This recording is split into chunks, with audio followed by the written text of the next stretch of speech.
I thought it was time for a new gradebook video. This is really directed at new folks, or if you need a refresher, but mainly for folks who don't really use the gradebook.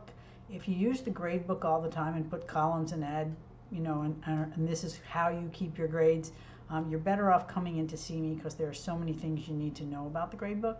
But for folks who really keep their grades a different way, either in on paper or in another system, and you do need to have your grades entered at interim time and at the end of each trimester.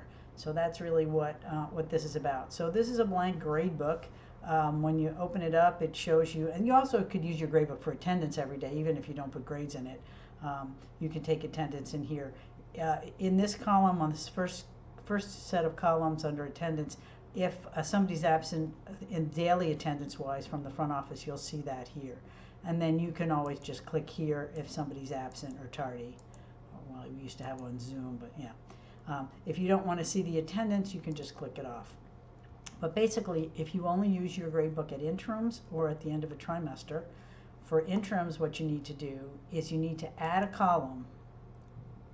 Even if you don't use your gradebook, add a column, call the column interim, spell it right, Beth. Interim, in this case I'm going to say interim 1. Oh, I didn't even spell that right, did I? Interim, oh my gosh. Interim, thank you. So you have to call it interim 1 and then give it 100 points because you have to do something. And then create the column. So now that you have a column for interim 1, put in your whatever your grade to date is for each of your students, and put it in numerically. So if this student had 100, I'm going to put in 100, and it should resolve to an A+. If when you put in 100 you end up with an F here, then you need to, it means that you didn't set your gradebook up. You can either come see me, but I'll show you pretty quickly how to do that. You just go into grading and go into weighting, and you just have to make sure that you've got at least one category. Sometimes you'll just, it usually comes with homework, test, and I don't know, something else, but you have to have at least one category that's got some number in here. Once again, I can help you if it turns out that you end up with an F when you put in a grade. But if you see a grade, then that's all you have to do for the interim. Now let's fast forward to the end of the trimester. At the end of the trimester, because the interim grades don't average, because they're just a point in time, you don't add another column for trimester end. What you do is you go into this column, you change the name. You can either delete it and add a new one, or you can just edit the column name and just say, just call this try 1 and click OK, and then just make sure that your grades in here now, you write over the grades in here and make them a trimester 1 grade. Now at the end of each trimester you have an extra step because you have to calculate a final grade.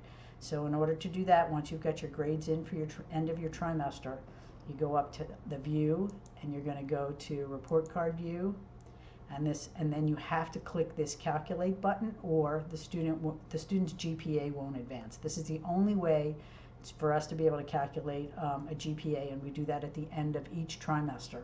So when you click calculate, it's going to, of course this didn't do that, did it? It should calculate your grades in here. Great. I will find out why that did not work, but it should work for you. Certainly by the end of trimester 1 that will happen, and you'll be able to see them. Now you can override a grade in here, but you have to put the grades to, let's go back. I know that some people skipped this step altogether and did not make this column, but just went directly to this report card view and put their grades in here. Don't do that, because then it for sure won't calculate, and will throw off a bunch of other things. Once again, if you have any questions at all, please come and see me. I'm happy to help. At this point, I think everybody understands that the comments and narratives are here and how to work with those. So if you have any questions, this is just, once again, just a basic overview for people who don't really use the gradebook. If you really use the gradebook, come and see me and I'll explain more about it to you.